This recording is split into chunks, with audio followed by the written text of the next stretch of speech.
Spoštovani, 14. člen Slovenske ustave pravi: v Sloveniji so vsakomur zagotovljene enake človekove pravice in temeljne svoboščine, ne glede na narodnost, raso, spol, jezik, vero, politično ali drugo prepričanje, gmotno stanje, rojstvo, izobrazbo, družbeni položaj ali katerokoli drugo osebno okoliščino.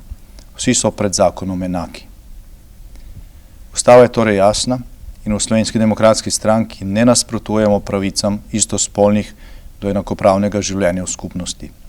Zagovarjamo jo in podpiramo ureditev civilno-pravnih razmerij. Vendar na način, ki ga določa naša ustava. Na način, ki ne posega v pravice drugih in ki ne uničuje temeljne celice naroda in družbe. Brisanje spola iz zakona o zakonski zvezi in družinskih razmerjih ni boj za človekove pravice istospolnih.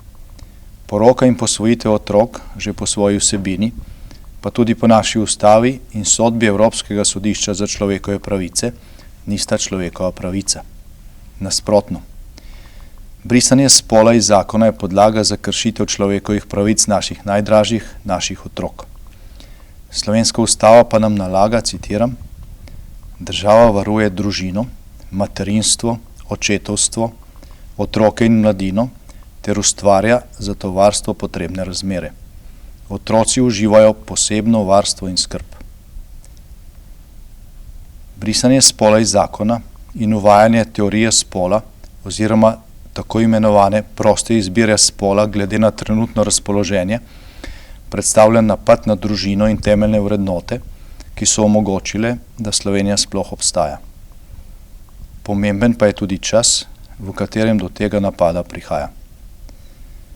V zahodni demokraciji, torej tudi v celotni Evropski uniji, velja načelo en človek, en glas.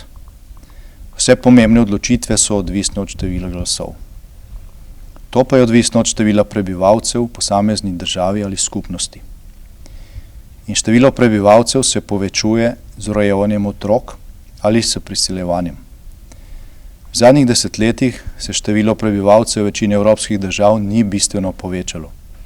Ponekod se je celo zmanjšalo. Nasprotno pa se je število prebivalcev v islamskih državah na pragu Evrope več kot podvojilo.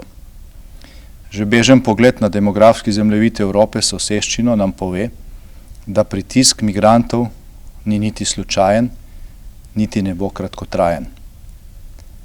V času, ko je celotna Evropa in Slovenija z njo pod velikim migrantskim pritiskom, se v Sloveniji pojavi predlog, ki radikalno napada temeljno celico družbe, iz katere se družba ali narod obnavlja, krepi in raste. Z zakonom, s katerim so Cerarjeva, Židanova, Mesečeva in Erjavčeva stranka v Sloveniji ukinile spol, se skuša izničiti družino, ki je temeljnega pomena za naš obstoj. In to se ne dogaja slučajno. Karl Marx je namreč že leta 1848 v komunističnem manifestu zapisal, da komunistična družba lahko nastane šele potem, ko se uniči družina. Ponavljam, šele potem, ko se uniči družina.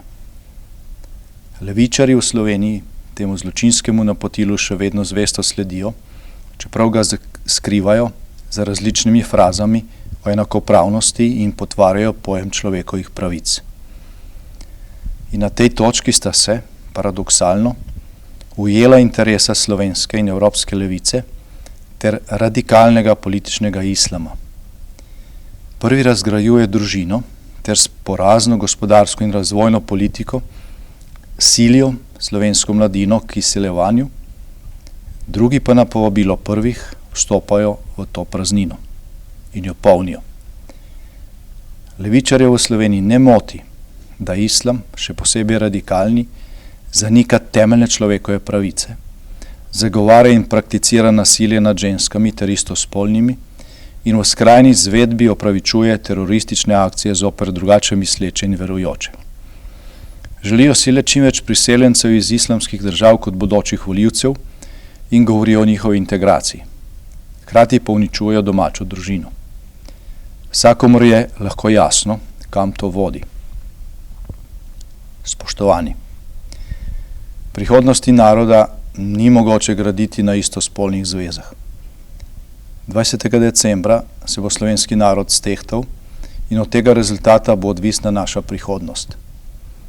Gre za večjo stvar kot na kak navaden volilni dan, zato se zagotovo udeležimo referenduma in glasujmo proti zakonu, proti uničevanju temelja, na katerem stojimo. To bo naš glas za družbo brez monopolov, burk in diktature agresivne manjšine.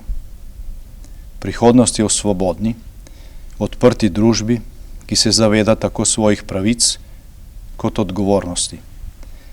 V Sloveniji, ki spoštuje človekove pravice, varuje družino in otroke ter spodbuja veselje do življenja.